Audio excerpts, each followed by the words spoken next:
C'était la dernière chose à laquelle un homme obsédé par les animés et les jeux s'attendait. Au moment où il a traversé un autre monde, il a été immédiatement ligoté et traîné au loin. Au début, il pensait, après avoir reçu les bénédictions de 4 anges, qu'il était le héros élu destiné à sauver le monde. Mais lorsque le vrai héros est apparu, une simple frappe de sa part a renvoyé Ash à sa forme originelle. Et en bonus, l'homme lui a claqué une paire de menottes en argent. Ce n'est qu'alors qu'il a réalisé qu'il avait traversé en tant que chef d'un culte maléfique, héritant d'une longue liste de crimes, d'enlèvements, de meurtres, de vols, et plus encore. Il y a quelques jours à peine, il était mort d'épuisement pour se réveiller dans ce nouveau monde étrange. Au moment où il a ouvert les yeux, un groupe massif de silhouettes en robe noire était agenouillé devant lui, se prosternant et récitant des prières. D'après leurs paroles, il a appris qu'il était l'existence la plus forte de ce monde. Il ne savait pas qu'il était déjà en pleine panique derrière son expression calme. Et pour couronner le tout, il avait transmêlé dans quelqu'un avec exactement le même nom, mais sans le S à la fin. Ash a fléchi ses doigts et ses orteils pour tester les fonctions du corps. On se sentait exactement comme l'original, aucune différence du tout. Cela lui a fait se demander s'il avait traversé dans une version parallèle de lui-même. Pour que les choses soient claires, il a décidé de donner à l'ancien propriétaire de ce corps un surnom, S.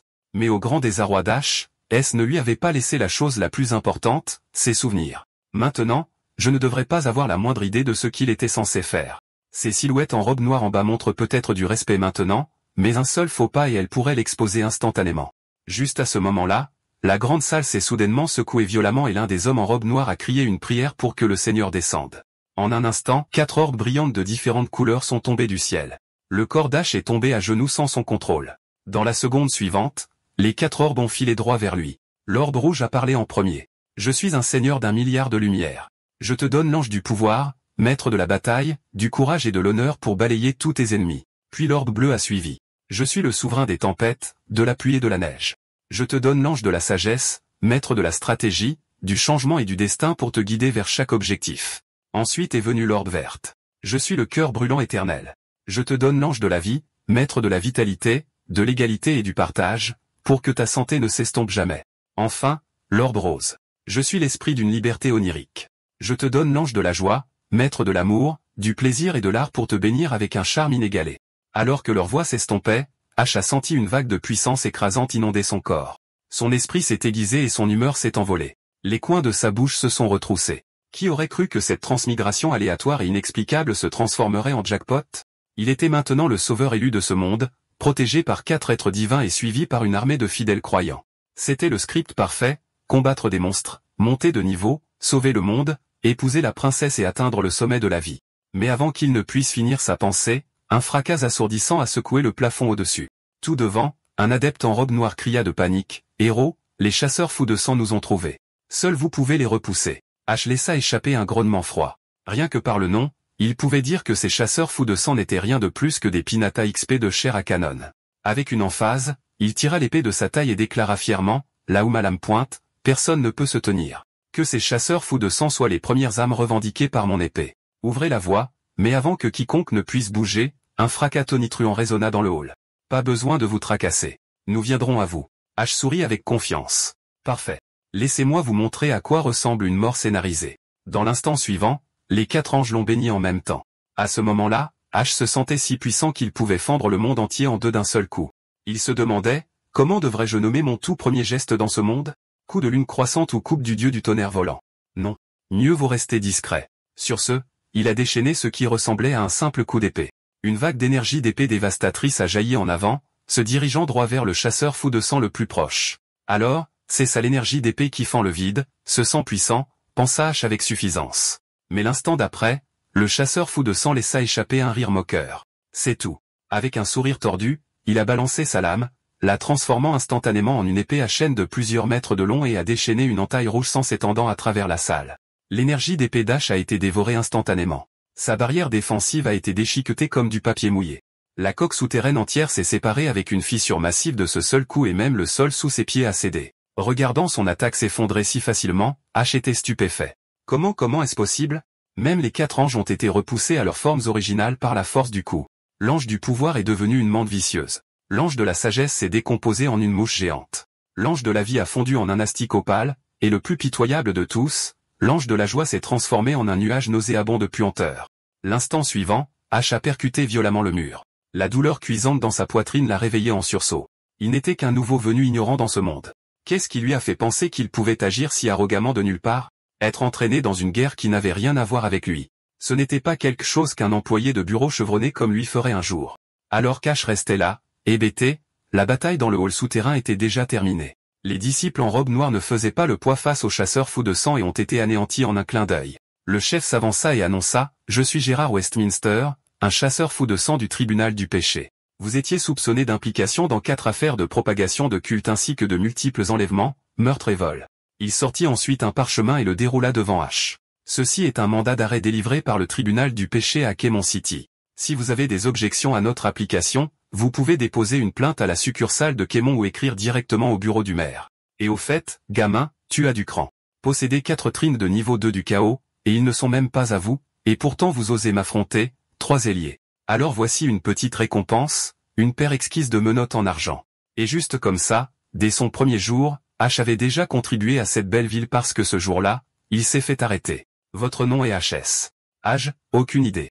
J'ai de l'amnésie. Genre, attends, masculin. Race, je suis presque sûr de ne pas être un chien. À l'extérieur de la salle d'interrogatoire, Amy regardait H à travers le miroir sans teint, ses pupilles se rétrécissant en fente alors que son attitude nonchalante la mettait hors d'elle. Un homme se tenant à proximité dit, « Capitaine, est-ce que ce type traite le tribunal du péché comme une blague? L'interroger comme ça ne sert à rien. Laissez-moi m'en occuper. J'ai appris l'interrogatoire d'un prêtre à l'école et j'ai même obtenu une licence d'interrogateur de niveau 1. Je jure au nom de la prêtrise, je peux faire en sorte que ce type avoue avoir fait pipi au lit quand il était enfant. » Gérard répondit froidement, « Brûlez la licence. Vous pensez que la loi sur les droits de l'homme n'est qu'une décoration?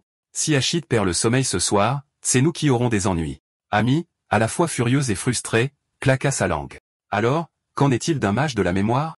Nous l'avons ici depuis si longtemps. Pourquoi personne n'a-t-il encore extrait les souvenirs de ce criminel? » Le ton de Gérard resta froid. Le mage de la mémoire ne viendra pas. Il est différent. Il a vu les dieux aux 4 piliers. Amy se figea à ces mots. Gérard continua, pas seulement lui. La mémoire d'aucun cultiste ne peut être extraite. La corruption de la mémoire est la spécialité des dieux aux 4 piliers. Il y a 134 ans, j'ai traité une affaire de culte impliquant les dieux aux 4 piliers. Le mage de la mémoire qui a sondé l'esprit d'un croyant a fini par devenir lui-même un adepte sans le savoir. C'est pourquoi ce culte ne pourra jamais être véritablement anéanti. Amy était abasourdi. Alors quoi? Pas de preuves, pas de torture, pas d'extraction de mémoire. Allons-nous simplement le laisser partir? Ou parlons-nous de mesures spéciales? Gérard dit froidement, aucune mesure spéciale n'est nécessaire. Il existe un type d'exécution réservé aux criminels aussi odieux. Cet interrogatoire n'est qu'une procédure. Le véritable procès aura lieu à 20h le 15 par toute la ville. La réalisation frappa Amy et elle remua la queue. Se détournant, elle dit, alors je vous laisse faire. Gérard regardait toujours H derrière une vitre. Selon la loi, les interrogatoires de plus de 15 minutes nécessitaient une pause pour le suspect, ce qui le faisait respirer plus facilement. Tenant une tasse d'eau, les doigts d'H touchèrent instinctivement la blessure complètement cicatrisée sur sa poitrine, son cœur étant un mélange de surprise et de malaise. Gérard étudiait chacun de ses mouvements en silence. Tout dans la réaction d'H semblait sincère, comme s'il était vraiment juste un homme ordinaire amnésique. En vertu des lois de ce monde, les patients souffrant de dépression peuvent être exemptés de punition, mais pour prouver la perte de mémoire, nous devrions extraire ses souvenirs. Laissez tomber. Passons à l'arrestation suivante. Son procès sera l'affaire du peuple. À l'intérieur de la cellule, le cœur d'H était aussi lourd que du plomb. Il avait pensé qu'il était le héros élu destiné à sauver le monde. Au lieu de cela, il était devenu un chef de secte cherchant à démarrer une entreprise et était chassé par des essaims de héros le traitant comme un monstre d'XP. Ils vont définitivement l'exécuter. Bien sûr, leur interrogatoire était poli et la chambre était équipée de repas et d'hébergements gratuits. Mais en y repensant, avec la façon dont ce monde semblait avancer et à quel point les cellules étaient agréables, peut-être avait-il déjà aboli la peine de mort. Alors qu'il célébrait tranquillement cette pensée, une chaleur soudaine s'est enflammée à l'arrière de son cou. L'instant d'après, un écran lumineux apparut devant ses yeux. Cher HS, le conseil municipal de Hemming vous invite cordialement à être un invité spécial pour le jugement de la lune de sang à 20h le 15 de ce mois. Veuillez soigner votre apparence. Nous enverrons quelqu'un pour vous escorter jusqu'au site de diffusion en direct. Pour vous retirer du programme, répondez TC. Au moment où il vit le nom, H sut que c'était une mauvaise nouvelle. Il a immédiatement tapé TC sur le clavier et a appuyé sur envoyer sans hésitation. Excuse. Vous êtes actuellement en état d'arrestation et d'interrogatoire. Les fonctions de messagerie sont désactivées. H n'a pas pu s'empêcher de craquer. Cette dernière phrase, c'était juste pour se moquer de moi? Avec un haussement d'épaule, il a complètement abandonné. Donc, cet écran lumineux était en gros le smartphone de ce monde. Il pensait que c'était une sorte de triche due à la transmigration. Il s'est avéré que c'était juste un gadget standard. Puis quelque chose a attiré son attention, une icône d'application familière, le manuel de mage d'Aurora. Attends, comment cette chose a-t-elle fait pour me suivre? Aurora était l'entreprise pour laquelle il travaillait dans son monde d'origine. Cette application était le jeu que son équipe lui avait confié. Il avait juste téléchargé la démo à l'époque, prévoyant de la tester, mais avant qu'il ne puisse jouer, il avait été aspiré dans ce monde. Et maintenant, d'une manière ou d'une autre, le jeu mobile était venu avec lui. Il s'était même installé automatiquement dans l'ATH de son esprit. Serait-ce ma feuille de transmigration? Le poudage s'est accéléré. Brimi un miracle, le manuel de mage d'Aurora, lancement. Mais l'instant d'après, tout l'écran est devenu rouge sang. Il s'est figé. N'est-ce pas? Il avait oublié qu'il était toujours sous interdiction de réseau. Juste au moment où le désespoir s'installait, l'écran a sonné avec un ding clair. Pas possible. Le système est de nouveau en ligne et le jeu a réellement démarré. Mais à la surprise d'Ash, les seules fonctions de tout le jeu qui fonctionnaient réellement étaient le système de tirage au sort et la boutique de microtransactions. Il en a tapé un expérimentalement, et bien sûr, cela n'a ouvert que l'écran de recharge. Ash a claqué l'écran lumineux sur le sol et a maudit une version de démonstration pour les tests internes. Et vous y avez réellement mis une boutique payante? Quoi? Essayez de reprendre nos salaires. Il a ouvert un autre menu, a regardé pendant une seconde, puis a éclaté. Sérieusement? Même la première invocation coûte de l'argent? Qui diable a eu cette idée éhontée? Puis il s'est arrêté. D'accord. Mon entreprise l'a fait. Alors tant pis. Juste à ce moment-là, l'écran sur le sol a sonné 2 fois. Connexion, système restauré. Félicitations. Vous vous êtes connecté avec succès. Récompense, un cristal source. En guise de bonus de première fois, vous avez reçu un bon d'opérateur de 10 tirages. Tous les 10 tirages garantissent un opérateur.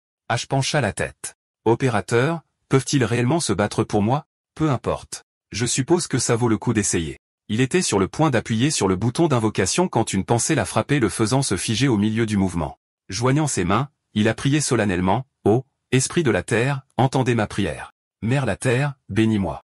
Dieu Tout-Puissant, Amen. » H a soufflé sur le bout de ses doigts pour avoir de la chance, puis a appuyé de manière décisive sur le bouton de recrutement en priant comme un fou pour tirer un opérateur qui pourrait changer son destin. Les résultats, 2 potions d'endurance, 2 potions de XP, une jeune fille à l'épée Madblade, une carte de combat pour débutants et une épée en bois d'entraînement. Les yeux d'Ash s'illuminèrent. Enfin, un bon tirage. Il a rapidement ouvert la page des statistiques de la jeune fille à l'épée seulement pour ricaner. Sérieusement? Tout ce texte et elle n'est qu'une jolie fille vanille. Où est censée être la partie lame folle? Avec un froncement de sourcils, il a claqué à nouveau l'écran. Bien. Nous les personnages que je peux accepter, mais vous voulez dire que je ne peux même pas l'invoquer dans le monde réel pour qu'elle se batte pour moi? Alors, quel est l'intérêt?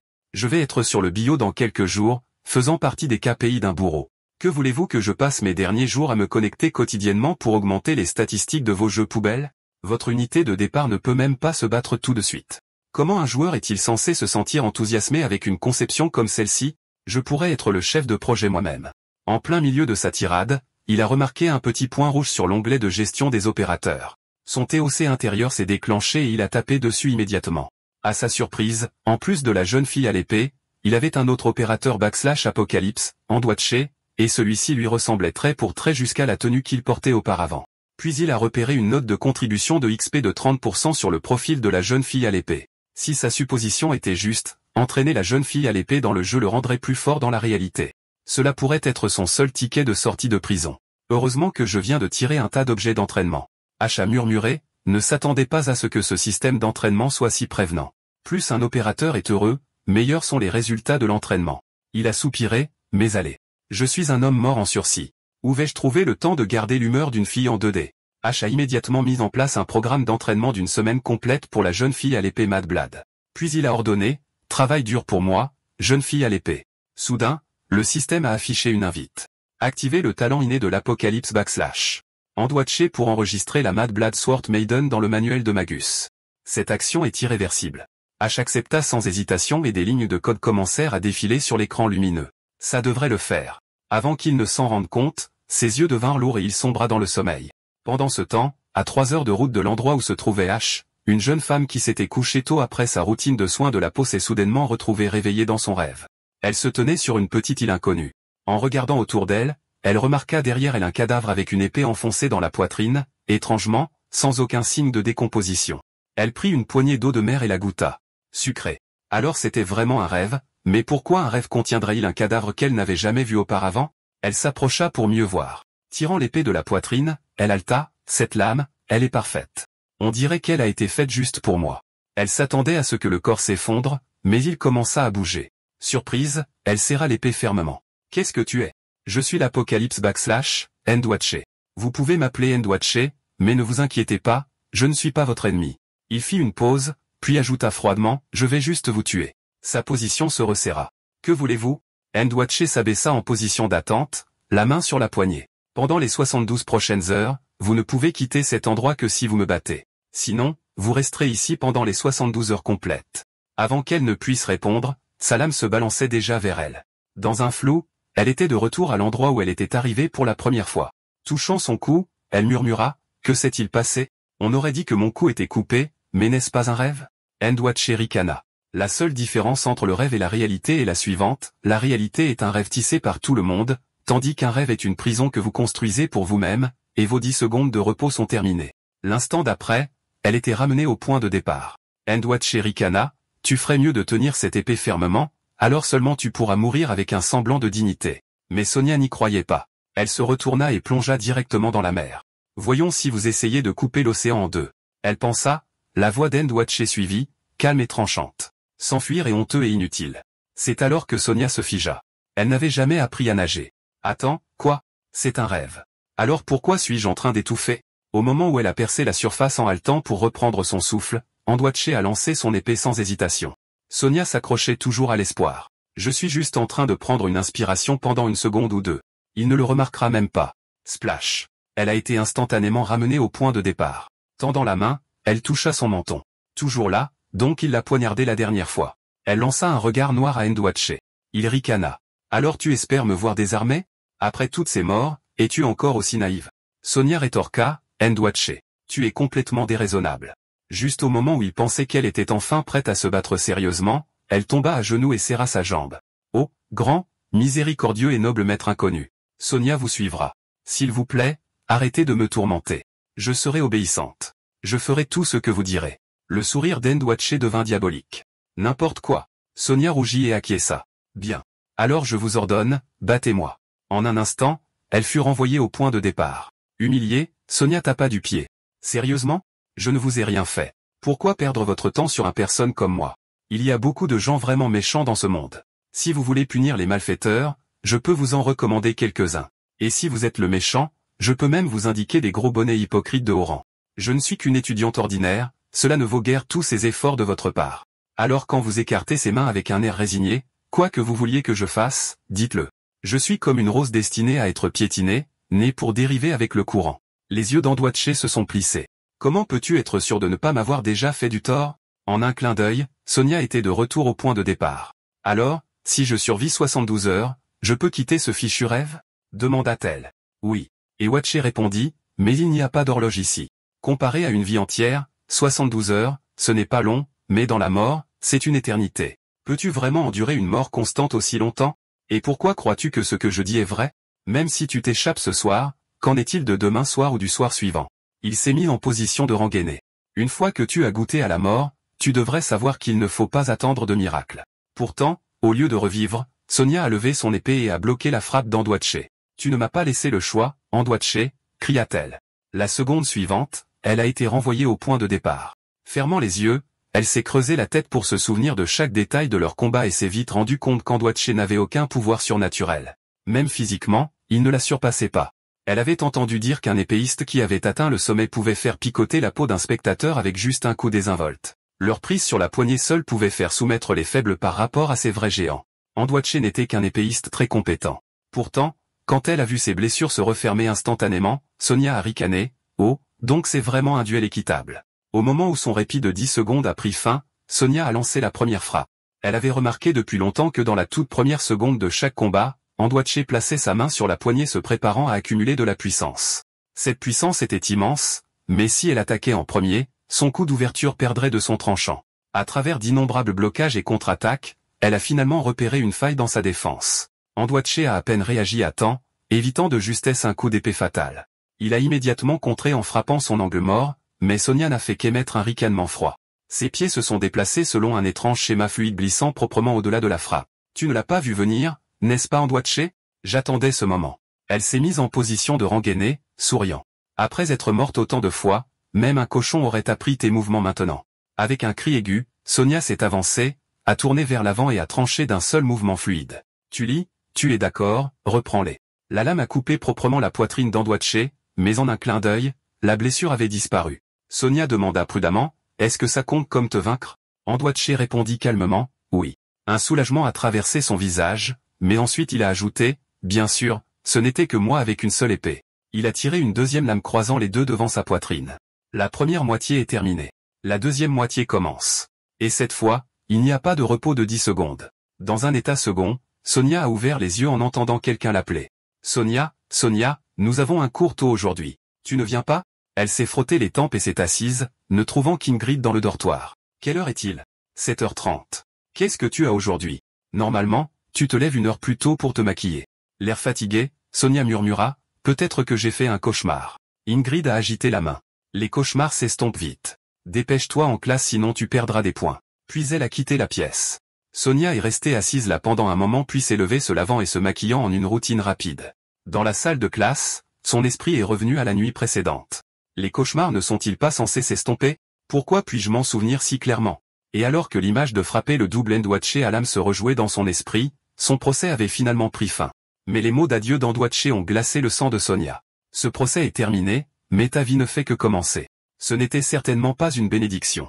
Son expression s'est durcie, Apocalypse Andoitché, moi, Sonia, je ne te laisserai jamais contrôler ma vie.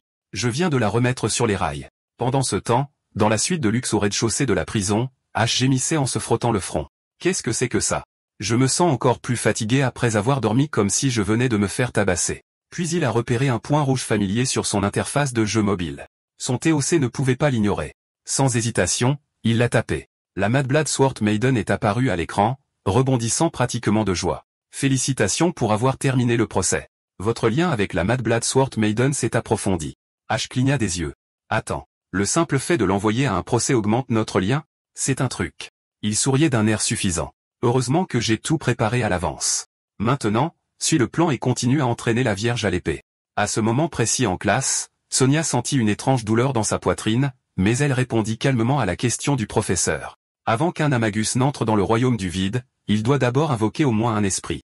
Ce n'est que par l'esprit qu'ils peuvent ouvrir la porte de la vérité et entrer dans le royaume. Sonia Serbia est née dans l'un des villages les plus pauvres et les plus reculés de la nation stellaire. Si elle pouvait étudier dans cette prestigieuse académie noble, c'était uniquement grâce au bracelet miracle délivré par le gouvernement. Elle a survolé tous les cours de base stockés dans le bracelet, devenant la première en 20 ans de sa ville natale à entrer à l'université Swordflower. À son arrivée, elle a dû faire face à des regards froids et à des moqueries, mais elle a rapidement maîtrisé le maquillage et la mode et, en un mois, elle s'est débarrassée de son fort accent rural, sans jamais relâcher ses efforts dans ses études. On pouvait la voir à presque tous les événements du campus et ses passages répétés en tant qu'animatrice ont fait d'elle une étoile montante, devenant rapidement la favorite populaire pour être la 67e fleur d'épée. Elle vivait avec une seule conviction, si tant de gens dans ce monde pouvaient trouver le bonheur, pourquoi pas elle? Après les cours, Sonia se dépêcha de rejoindre la porte de l'école où elle aperçut sa mère debout sous le soleil de plomb. Maman, pourquoi restes-tu ici? Tu ne pouvais pas trouver un arbre pour te mettre à l'ombre? Sa mère sourit, je ne voulais pas que tu me rates, Linda. Je te l'ai dit tellement de fois, je suis Sonia, pas Linda. Pardon. J'ai encore oublié. Sonia prit la main de sa mère et se dirigea vers le train. Puisque tu es venu jusqu'à Galu, je dois t'emmener voir la capitale. Mais sa mère fit un geste de la main. En venant ici, j'ai vu un parc à proximité. Pas besoin de gaspiller de l'argent. Sonia l'ignora et la poussa doucement dans le train. Oui. Elle avait changé de nom simplement parce qu'ici, même un serveur pourrait s'appeler Linda. La première fois que Sonia est venue à Gali, elle a été hypnotisée par ses rues propres et ses bâtiments imposants. C'était un lieu de citoyens polis et bien élevés et d'écrans LED massifs qui diffusaient des clips promotionnels jour et nuit. À partir de ce moment, elle a juré. Même si elle devait mourir, elle voulait mourir dans cette ville et y arriver était entièrement grâce à sa mère. Son père était un épave-ivre et colérique qui s'est saoulé à mort alors qu'elle était encore enfant. Sa mère l'a élevée seule et c'est le travail acharné de sa mère qui a permis à Sonia de se concentrer sur ses études. La plupart des enfants de son village commençaient à travailler dans des usines pendant la journée et la nuit ne pouvaient regarder que la chaîne unique qu'ils recevaient, Météor Channel. Et ainsi, ils ont dérivé dans la vie sans jamais quitter cette petite ville. Maintenant, Sonia avait non seulement une bourse, mais gagnait également de l'argent supplémentaire grâce à un travail à temps partiel. Et elle était déterminée à laisser sa mère profiter du bonheur que cette ville pouvait offrir. Le temps passa vite, et il fut bientôt temps de se séparer. Votre billet de retour est déjà lié à votre bracelet. Il suffit de le scanner à la porte. En regardant le dos de sa mère alors qu'elle s'apprêtait à partir, Sonia sentit une pointe de réticence. Elle rattrapa rapidement son retard. « Maman, pourquoi ne restes-tu pas un jour de plus? Je n'ai pas cours demain. Je peux le passer avec toi. » Sa mère se retourna en souriant chaleureusement en prenant la main de Sonia. « C'est votre heure maintenant. Quoi qu'il arrive, je serai à la maison, prête avec un repas chaud. Les grandes villes sont trop compliquées. C'est bien de vivre paisiblement chez soi. » Puis elle glissa une petite bourse dans la main de Sonia. « J'ai presque oublié. Il y a un peu d'argent ici. Ce n'est pas grand-chose, mais je n'en ai pas besoin. Garde-le. » Sur ce, elle se dirigea vers le train. « Ne t'inquiète pas pour moi. Si quelque chose arrive, les voisins aideront. Écris juste des lettres. Oh, et n'envoie pas d'argent. Garde-le pour toi. La poste pourrait le perdre. » Sonia rangea la bourse avec un soupir. « Tu as raison, maman.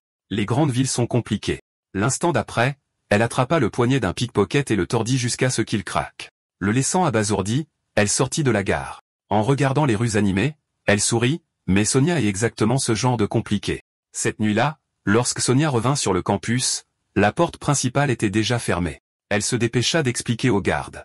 Il y a eu un accident de la circulation. Le tram s'est arrêté pendant plus d'une demi-heure. J'ai couru tout le chemin du retour. J'ai tellement peur. Si je suis en retard 3 fois, je devrais subir la punition de l'épine. 3 fois signifie l'expulsion. Avec sa douce et pitoyable requête, le garde finit par ouvrir la porte et la laissa entrer. Sonia avait toujours su que la beauté pouvait obtenir des faveurs, mais ce n'est que lorsqu'elle est venue à Galuc qu'elle a réalisé que son pouvoir ici était bien plus grand. Comparé à son pauvre village, les gens civilisés de la ville étaient beaucoup plus disposés à accorder des commodités pour un joli visage. Elle était sincèrement reconnaissante envers le seigneur du droit stellaire d'avoir rendu la nation stellaire si prospère et raffinée, lui donnant la chance de se faufiler dans la haute société. Si elle était née dans un pays barbare, elle aurait pu être enlevée comme trophée par un brute il y a longtemps. Elle remerciait aussi sa mère. Si elle avait travaillé les champs depuis l'enfance, même sa beauté naturelle aurait été altérée en une villageoise grossière. Alors qu'elle approchait de sa chambre, elle a surpris des voix à l'intérieur. Il est plus de 7 heures. Cette traînée ne reviendra probablement pas ce soir. Finalement tombé le masque, mais elle s'est branchée avec un riche sugar daddy. Sonia s'arrêta à la porte en pensant, oh, juste à temps pour la classique édition potin de rupture d'amitié entre colocataires. Vous ne l'avez pas vue en classe en train de flirter avec des mecs. Une bâtarde de campagne comme elle. À part son visage, qu'est-ce qu'elle a de si spécial? Oh, Edifley a dit qu'elle avait vu Sonia quitter le campus à midi pour parler à une paysanne. Je parie que c'était sa mère. Sans surprise, fille poubelle, mère poubelle. Au milieu des ragots, Sonia a soudainement ouvert la porte. Les 2 filles à l'intérieur ont failli faire un bond. L'une était sa colocataire, Loi. L'autre, Adèle, le suiveur de Loi. C'étaient les 2 avec qui elle se disputait le plus. Loi, la fille du marchand local, avait toujours regardé Sonia de haut, affichant ses propres atouts et lançant des pics voilés sur les humbles origines de Sonia. Mais peu importe ce que disait Loi, chaque fois qu'elles apparaissaient ensemble, le nombre de mecs attirés par Sonia était sensiblement plus élevé. Elle la surpassait tout simplement. Et lorsque Sonia a décroché le rôle d'animatrice lors d'un événement sur le campus, Loi a laissé tomber tout semblant. C'est alors qu'elle a commencé à jeter de l'argent par les fenêtres, organisant fréquemment des événements sociaux pour le département des arts de l'eau, payant des sorties dans des restaurants chics, mais en s'assurant toujours de ne pas inviter Sonia. En conséquence, plus de mecs ont commencé à courir après Loi, mais ses goûts étaient douteux. Prenez le seigneur pour lequel elle prétendait être enfin tombée amoureuse. Il n'avait eu qu'une brève rencontre avec Sonia et le mec est instantanément tombé raide dingue et s'est confessé à Sonia. Sonia l'a repoussé sur le champ. Si même un bâtard n'en voulait pas, pourquoi elle le voudrait? Elle n'a pas le temps pour la romance. Son objectif est Galu et elle reste ici. Mais elle n'est qu'une fille de la campagne qui a réussi le test. Réussir par ses propres moyens pourrait prendre des décennies. Elle va donc trouver un bon mari, un raccourci vers la haute société. Son plan est clair comme de l'eau de roche, devenir une mage de l'eau. Elle a fait des recherches. Plus de 50% des épouses nobles sont des magies de l'eau. Si le mari est aussi un mage, ça dépasse 70%. Les magies de l'eau sont un atout majeur dans les mariages nobles. L'université Swordflower n'est pas la meilleure, mais elle est excellente pour former les magies de l'épée, de l'eau et du vent. Obtenez votre diplôme dans l'une de ces 3 filières et votre avenir est assuré. Maman, elle est diplômée de Swordflower et une mage de l'eau. Parfait. C'est exactement le genre de belle fille dont nous avons besoin. Au fait, les magies de l'eau deviennent souvent des guérisseurs grâce à leur sort de guérison. Les magies du vent finissent généralement comme des magies du temps travaillant à l'extérieur dans des conditions difficiles, et les magies de l'épée étant trop musclées ont tendance à être un inconvénient pour les femmes. C'est pourquoi les étapes importantes de Sonia sont fixées. Invoquer son premier esprit de l'eau d'ici l'année prochaine et idéalement avant l'obtention du diplôme, déployer l'aile d'argent et atteindre un rang d'aile. Ensuite, elle prévoyait de trouver un moyen d'accéder aux événements de l'université de mages de vérité de Galu, sa meilleure chance d'accrocher un héritier noble. L'université de la vérité n'était pas seulement la meilleure académie de mages de Galu. C'était l'école la plus prestigieuse de tout le royaume des étoiles rempli de riches et de puissants. C'est là que serait le futur petit ami de Sonia. Les garçons de Swordflower ne valent pas un regard.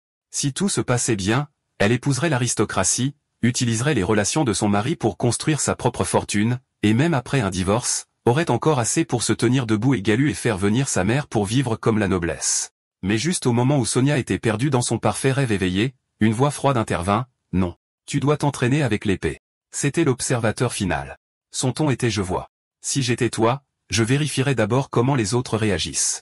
Si tu veux me parler, pense-le simplement dans ta tête. » Sonia jeta un coup d'œil autour. Les autres filles du dortoir ne l'avaient pas remarqué du tout. Un frisson lui parcourut l'échine. « Qui êtes-vous exactement ? » « Je suis l'observateur final. Vous pouvez simplement m'appeler l'observateur. Si vous êtes déjà aussi oublieux à votre âge, il est peut-être temps de vous ressaisir et d'arrêter de courir après les distractions. Détends-toi, demoiselle à l'épée. Je ne suis pas ton ennemi. Je ne suis rien de plus qu'un fragment lointain de nostalgie et même plus une personne complète. Assez bavardé. Revenons aux affaires. Le spectateur de fin a conjuré une fiole de potion à partir de rien. D'abord, tu dois boire ça. Sonia secoua instantanément la tête. Tu te moques de moi ? Pas question. Avant qu'elle ne puisse réagir, il l'avait déjà versé. Elle sentit le liquide se précipiter directement dans son corps. Alors, le veilleur de fin a produit une épée en bois et a fait un geste vers elle. Maintenant, tu as envie de t'entraîner avec une épée, n'est-ce pas ? Sonia serra les dents en résistant à cette étrange envie. Non, répondit-elle fermement, mais à la fin, elle n'a pas pu lutter contre. Elle ramassa l'épée en bois et sortit de la chambre. À l'intérieur de la salle d'entraînement à l'épée, Magulite était au milieu de ses exercices. Elle haletait déjà fortement d'épuisement. En jetant un coup d'œil à ses progrès, elle rayonnait presque au bord du 9e anneau. À ce rythme, elle atteindrait le 10e anneau dans le mois et invoquerait son esprit de l'âme. Juste à ce moment-là, Sonia entra dans le hall, une épée en bois à la main. Tous les regards se tournèrent immédiatement vers elle. Quelqu'un murmura de surprise, « Ce n'est pas ta place ici. N'es-tu pas du type O ?» Sans répondre, Sonia enfonça son épée directement dans le mannequin cible. Les yeux de Mogulite se plissèrent. « Ta main principale est instable, tes mains faibles, ton jeu de jambes bâclé et ton corps lent. Rien dans cette forme n'est acceptable. Une lanceuse d'épée qui veut invoquer un esprit et maîtriser ses arts a besoin d'un corps entraîné encore plus dur que la plupart des hommes. Tu auras besoin de callosité sur les mains, de bras et de jambes durcis et d'un tronc solide. Sonia, es-tu prête pour ça ? Ajouta-t-elle d'un ton narquois, tes chances avec les hommes vont chuter. Oh, est-ce à cause d'un homme ? Ne me dis pas lui. Félix Vasloda, prodige de l'épée de première année, héritier de l'une des meilleures maisons nobles de la nation Starlight et fils de l'un des 5 piliers du conseil Starlight. Il aurait dû être à l'université d'Elite Trousse, mais pour une raison quelconque, il a choisi l'université Swordflower. Son père, le duc de Vasloda, connu sous le nom de Star Forgé, contrôlait les aciéries les plus avancées du pays avec une influence s'étendant à travers l'armée, le commerce et la politique. L'un des hommes les plus puissants de tout le pays, mais ce type est un vrai playboy. Je l'ai vu moi-même, 5 jours de suite et chaque jour, une fille différente venait le chercher sur les terrains d'entraînement. Et n'as-tu pas dit qu'il était dangereux ? Maguli réfléchit un instant. Eh bien, si cela te fait tomber amoureuse de l'escrime, alors je suppose que ce n'est pas si mal. Oui, une autre amie qui aime l'escrime, puis elle remarqua quelque chose d'incroyable. Attends, elle touche déjà le bord du premier anneau. Ça ne fait que quelques minutes. Est-ce que Sonia s'est entraînée avant ? En regardant de plus près, ses mouvements étaient encore bruts. Chaque balancement drainant toute sa force, la sueur dégoulinant sans arrêt. Mais chaque frappe suivait parfaitement les normes du manuel d'escrime. À ce rythme, elle devrait s'effondrer dans quelques minutes. Il est impossible de s'entraîner efficacement comme ça. Maguli eut un frisson. Elle a essayé avant. Son record était de 256 balancements en 11 minutes. La foule était de plus en plus choquée à mesure qu'elle comptait. 96 minutes s'étaient écoulées. Quelqu'un sait combien de balancements maintenant ? Quelqu'un qui comptait depuis le début prit la parole. Elle était à 1700 balancements lorsque sa lame a atteint le 7e anneau. J'ai perdu le compte pendant un moment, mais maintenant elle est à environ 2400. Juste à ce moment-là, Célia entra, la camarade de classe supérieure et la petite amie de Félix. Elle pensait que le bruit venait de son petit ami. Se pourrait-il que Félix ait enfin invoqué son esprit de l'âme de vague ? Elle pensait déjà, devrait-il célébrer au Amberfield Club, au Golden Arbor Bar, ou simplement retourner chez lui pour passer du temps de qualité ? Mais à sa surprise, Félix Intel était également là, en train de regarder. Il transpirait, les yeux fixés sur Sonia. Célia s'approcha et demanda, « Qu'est-ce que vous regardez tous ? Pourquoi si tendu ?» Félix murmura, « Je ne savais même pas que notre département d'escrime avait une si belle cadette. » Célia ricana intérieurement. Cette fille a peut-être l'air nue, mais elle portait clairement un maquillage parfait de premier amour conçu pour frapper toutes les faiblesses masculines. Avec un visage comme ça, sa cible ne pouvait être que Félix. Pas question qu'elle me vole mon homme. Célia enlaça rapidement le bras de Félix et sourit. Alors, vous la regardez tous s'entraîner juste parce qu'elle est jolie, expliqua Félix. Puisque tu n'es pas une étudiante en escrime, je vais faire simple. Il y a 1 heure et demie, c'était une totale débutante qui ne savait même pas tenir une épée correctement. Maintenant, elle peut couper dans le 9e anneau en un seul coup. Les yeux de Célia s'écarquillèrent. Quoi? Elle fait semblant.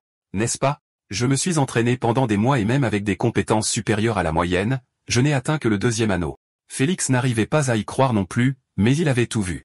Il attendait qu'elle atteigne un mur, mais après 1 heure et demie, sa jalousie s'était transformée en pure admiration. Il a même parlé avec une telle humilité et sincérité. Célia était encore plus abasourdie. Normalement, Félix méprisait son propre père et son frère. Et pourtant, il était là, à fixer une fille pendant 1 heure et demie.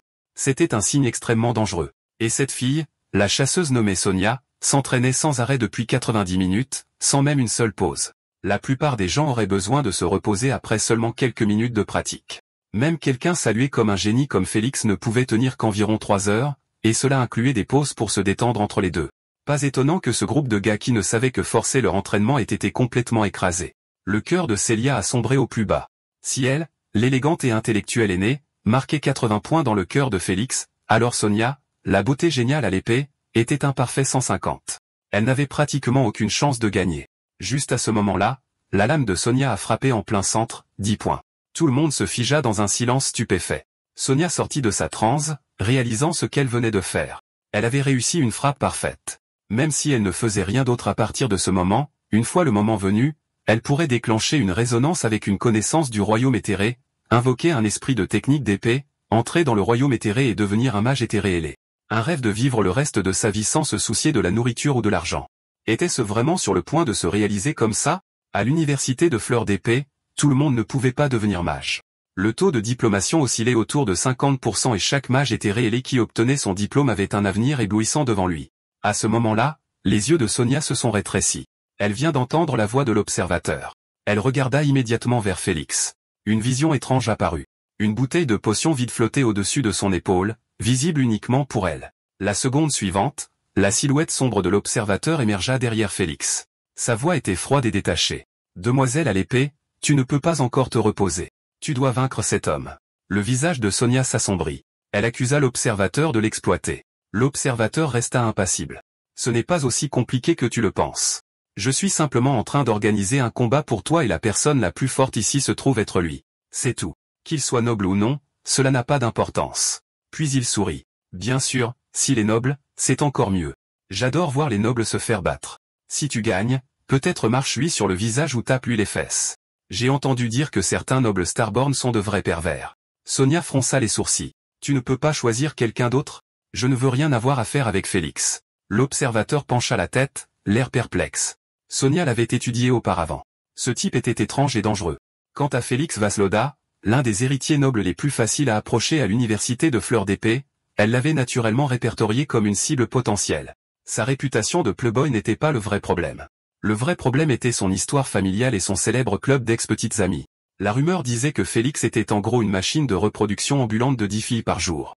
Pourtant, il n'avait jamais emmené une petite amie pour passer la nuit. Il vivait dans une villa hors campus, partant immédiatement après l'entraînement du soir, conduisant toujours sa Gallo Tiger argentée unique en son genre, la seule de son genre à l'école. Il changeait de petite amie au rythme d'une tous les 3 jours mais n'en ramenait jamais à la maison. Sonia refusait de croire qu'il pouvait terminer le travail en seulement 3 jours, ce qui l'a amené à sa conclusion. Félix n'était pas un pervers obsédé par la luxure, mais plutôt un collectionneur tamponnant des petites amies comme si elles faisaient partie d'un passe-temps bizarre.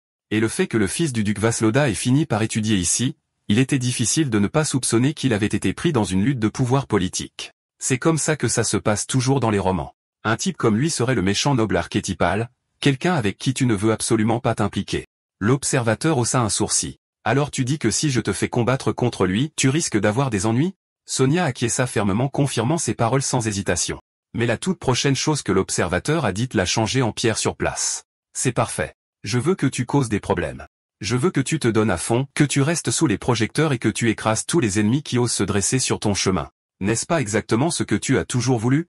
Sonia était au bord des larmes. Quand avait-elle jamais souhaité quelque chose d'aussi enfantin et arrogant?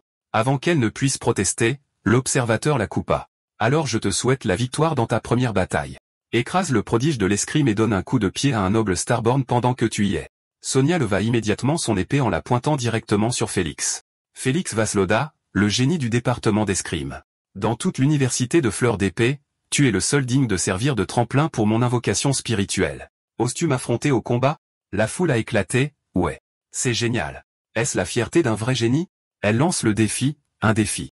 Le cœur de Célia a sombré. Bien sûr, Sonia visait aussi Félix et elle avait utilisé la plus vieille et la plus efficace des ruses pour se lier à lui. Pendant ce temps, Ingrid a essayé d'intervenir. Nia, tu t'entraînes depuis 2 heures d'affilée. Même si tu vas te battre en duel, attends au moins demain. Mais Félix secoua la tête. Non. Ça se passe maintenant. 2 heures, 3600 coups d'une position de débutant à la maîtrise de l'épée. Tu es la personne la plus douée que j'ai jamais vue et seulement la deuxième qui m'ait jamais fait ressentir de la peur. Si je n'accepte pas ton défi maintenant, au moment où je me réveillerai demain, je n'aurai peut-être même plus le courage de dégainer mon épée devant toi. C'est peut-être ma seule chance de te battre. Même si les gens disent que je profite de ton épuisement, je m'en fiche. Si je peux te vaincre ce soir, au moins j'aurai encore le droit et le courage de courir après ton ombre. La famille Vasloda était célèbre pour son maniement de l'épée avec 4 postures secrètes capables d'invoquer un esprit. La posture de la vague était l'une d'elles. Dans les arts de l'épée, une posture n'était pas seulement une méthode d'entraînement, mais aussi un rituel d'invocation et une technique de combat. Soudain, Sonia réalisa que son corps n'était plus sous son contrôle. Elle protesta, « À quoi bon se battre si c'est toi qui me contrôles? Même si je gagne, c'est vraiment toi qui as gagné. Je ne serai qu'une spectatrice.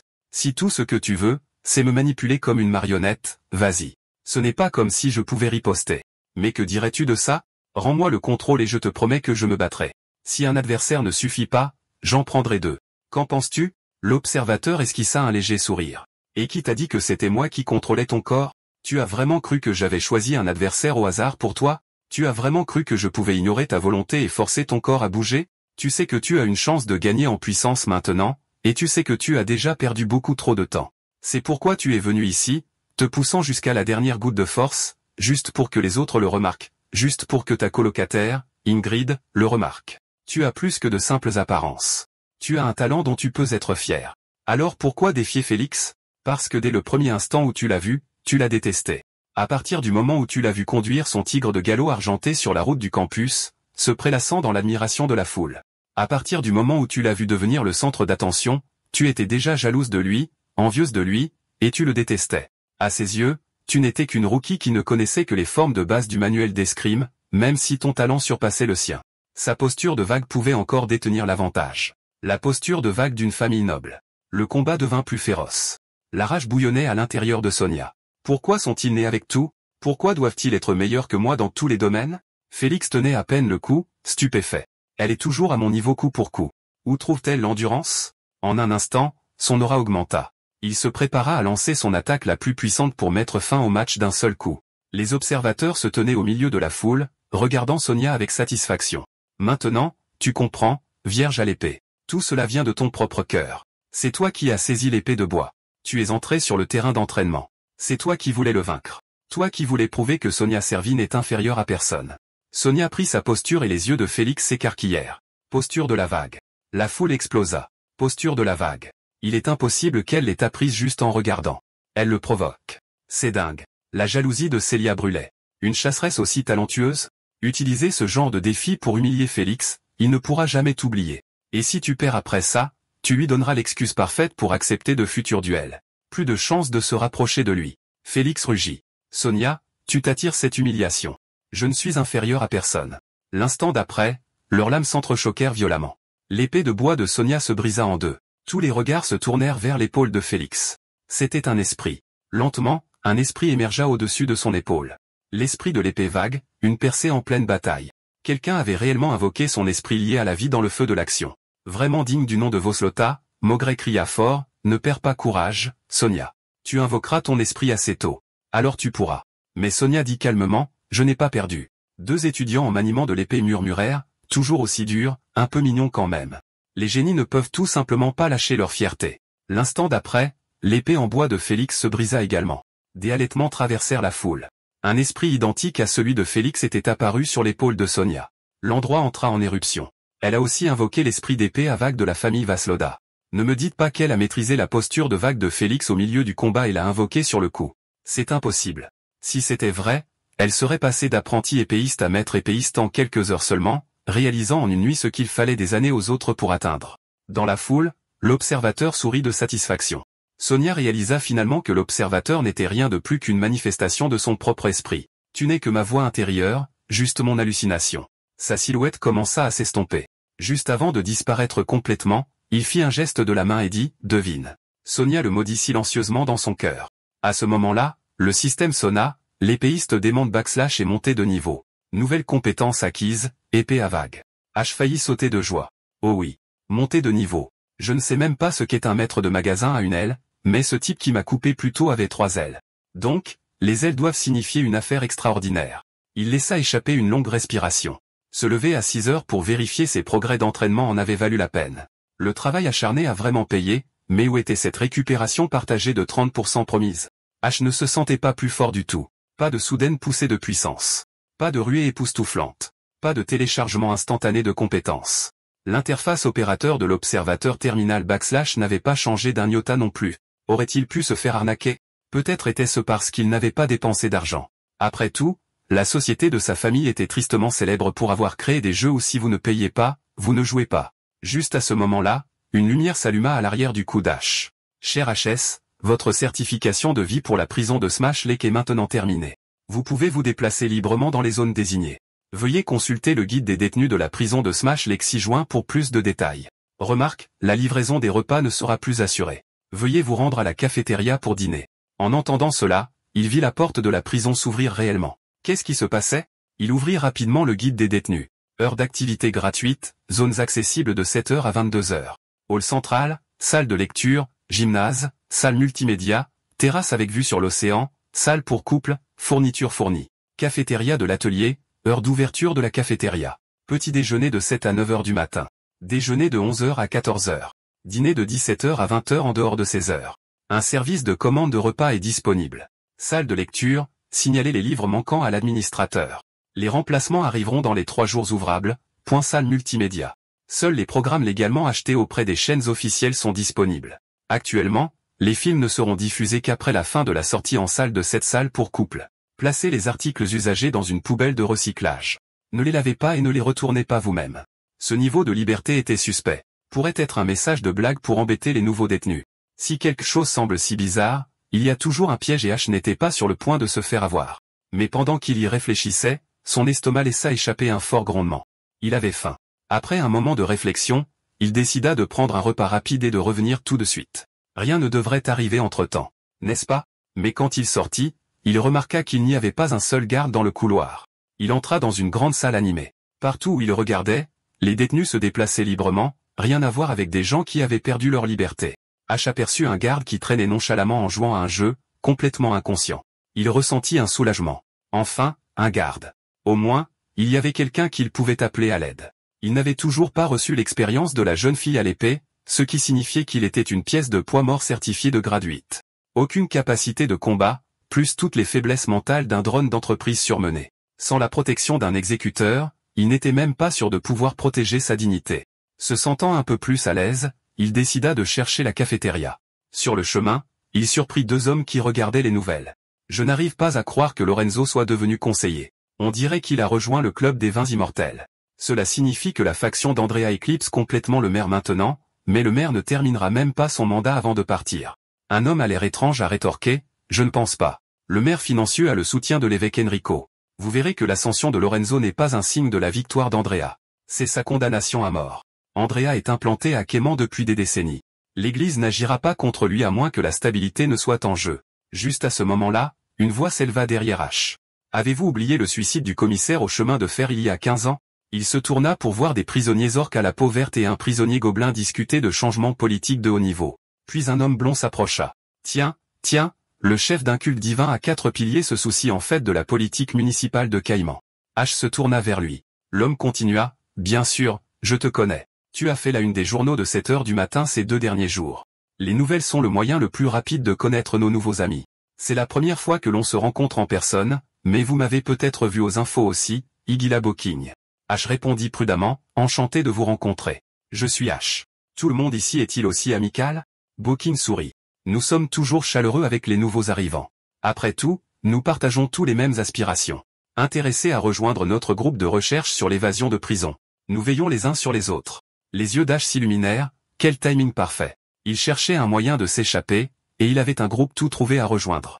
Juste à ce moment-là, la voix froide d'une fille intervint, « Si j'étais toi, je lui donnerais un coup de poing au visage. » En entendant cela, Ash pensa que la voix lui était familière. Était-ce la Vierge à l'épée? La seconde suivante, il lança un coup de poing directement sur Igula Boking juste au moment où son poing était sur le point de frapper. Le système a diffusé une alerte rouge /. Avertissement, vous exercez une force cinétique excessive sur un citoyen. C'est une action interdite. Son poing se figea en l'air, à quelques centimètres du visage de Boking. Boking sourit, H, ce coup de poing doux et inoffensif est plutôt mignon. On dirait que tu apprécies bien la vie en prison. Je ne vais pas te déranger alors. Sur ce, il se tourna et s'éloigna. H expira profondément, enfin capable de bouger à nouveau. C'était quoi, ça? La voix de la Vierge à l'épée était froide. Qu'est-ce qui est surprenant?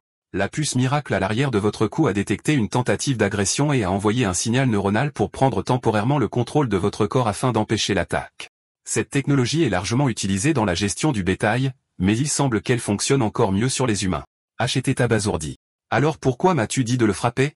Même si les combats et l'utilisation de sorts sont limités ici, il existe encore de nombreuses petites astuces que vous pouvez utiliser. Par exemple, utiliser un esprit pour former un contrat. Si je ne me trompe pas, cet homme a du sang de peuple jument. Les gens juments sont l'une des races les plus aptes à maîtriser les arts psychiques. Si vous aviez accepté son offre et lui aviez serré la main, cela aurait été la même chose que de signer un contrat. Cela signifie devenir des amis qui s'entraident.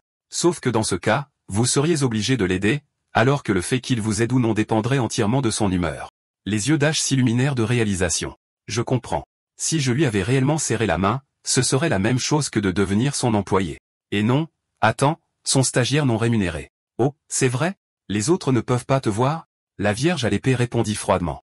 Je peux continuer à te parler comme ça tant que ça ne te dérange pas que tout le monde te regarde comme si tu avais perdu la tête. Alors tu es vraiment la Vierge à l'épée folle? C'est exact. Je suis la Vierge à l'épée folle. Observateur, si je ne l'avais pas vu de mes propres yeux, je n'aurais jamais deviné que tu sombrerais dans un endroit comme celui-ci. Ça te dérange si je me moque de toi? Oui, ça me dérange. Et pourquoi ne portes-tu pas la tenue de ton illustration? Et toi non plus? Tu te pavanes dans l'uniforme classique de détenu de la prison de luxe suprême Smash Lake. Tu ne ressembles en rien à ton propre art, alors ne me parle pas du mien. La Vierge à l'épée gonfla sa poitrine. Je suis une femme. Tu t'attends sérieusement à ce que je porte la même tenue non lavée tous les jours. Puisque tu es là, portière Vierge à l'épée, aide-moi à sortir de cette prison. Elle gloussa, et pourquoi t'aiderais-je à t'échapper? Tu as de la nourriture et un endroit où rester ici. Ça convient parfaitement à un type inutile comme toi. Pourquoi être si désespéré de partir? Dehors, c'est peut-être pire. Pourquoi ne pas prendre une retraite anticipée et vivre la vie de rêve que tu as toujours imaginée? Parce qu'on m'a piégé et que dans quelques jours, j'ai ce procès de la lune de sang. Ça ne ressemble pas à une invitation à un buffet à volonté. La Vierge à l'épée a ricané. Oh, le procès de la lune de sang. Maintenant, je n'ai vraiment plus envie de t'aider à t'échapper. Tu ne peux pas faire ça. Je suis ton maître. Son expression est devenue froide instantanément. Ses yeux brillaient d'un rouge écarlate. Tu pourrais quoi? Elle lui a planté un doigt fort sur le front.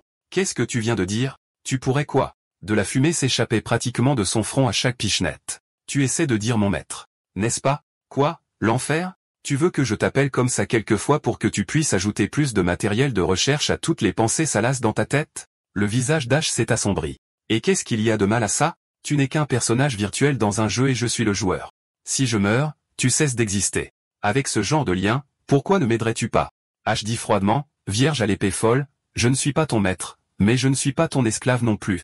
Si tu ne peux même pas me traiter comme un égal, autant que tu retournes dans le jeu et que tu ne sois rien d'autre que des données. La Vierge à l'épée s'est retournée, sa voix calme. Un personnage virtuel, tu as raison. Je ne suis rien de plus qu'une pensée fantôme. Mes observateurs, souviens-toi de ce que tu as dit aujourd'hui. Tu n'es pas mon maître. Tu ne le seras jamais. Jure-le. Si tu mens, tu perdras la face et tu ne la retrouveras jamais pendant 10 000 ans. H a juré en retour. Je jure que si je mens, je perdrai la face et je ne la retrouverai jamais pendant 10 000 ans. Alors la Vierge à l'épée lui a fait signe de la suivre pendant qu'il marchait. Pour être honnête, ce n'est pas que je ne veux pas t'aider. Je ne peux pas t'aider. Comme tu l'as vu, personne d'autre que toi ne peut me voir ou me toucher. Je ne peux pas du tout affecter le monde physique. Alors, comment pourrais-je t'aider à sortir de prison? H a cligné des yeux. Alors pourquoi es-tu ici? Pour montrer ta nouvelle peau. Ne l'as-tu pas dit toi-même? Ah bon, répondit la Vierge à l'épée. Je suis ici pour te transférer ces 30% d'expérience partagée. H a immédiatement écarté les bras et a fermé les yeux, l'air très sérieux. D'accord. Je suis prêt. Elle lui a encore planté le doigt sur le front. Prêt, mon cul. Tu crois que ça va faire bling et que soudain, tu auras maîtrisé toutes mes compétences à l'épée comme par miracle? De la fumée s'échappait presque de son front alors qu'il demandait d'un air absent. Alors, comment tu le transfères? C'est simple. Va trouver quelqu'un à combattre. Pendant que tu es au combat, je transmettrai l'expérience afin que tu l'acquières naturellement grâce à la bataille. En entendant cela, Ash a scanné les environs. Cible acquise, tête chauve, tatouage, muscles énormes, cicatrices sur le visage. Ressemblait exactement au type qui avait tué des centaines de personnes avant de finir ici, un véritable tueur en série. Ash s'est avancé et, dans un acte de provocation délibérée, a renversé la tasse de l'homme, renversant de l'eau partout sur lui. Oups, totalement intentionnel. Les yeux de l'homme chauve sont devenus rouge sang alors qu'il se levait de toute sa hauteur, dominant Ash. Ash s'est préparé à une raclée, mais au lieu de cela, l'expression de l'homme s'est adoucie en une expression d'adoration. Fais attention en te promenant. D'accord? Oh, et le lait d'aujourd'hui est plutôt bon. Je le recommande vivement. Ash l'a juste regardé, choqué. Qu'est-ce que c'est que ce bordel? Ce n'est pas comme ça que ça doit se passer. De retour à sa place, la Vierge à l'épée était pratiquement pliée en deux de rire. Désolé. J'ai suivi une formation professionnelle. À moins que je ne puisse pas m'en empêcher. Vous avez tous des puces implantées à l'arrière du cou. Pas d'attaque, pas d'insulte, pas d'automutilation. C'est pour ça que la prison de Smash Lake a l'air si libre. Chaque os et chaque nerf de votre corps est enchaîné. Il laisse même les écoliers venir ici pour des excursions scolaires. Ces puces peuvent même envoyer une décharge à haute tension qui arrête votre cœur instantanément. Essayez de creuser un tunnel d'évasion avec une cuillère et la puce vous arrêtera pour avoir endommagé la propriété.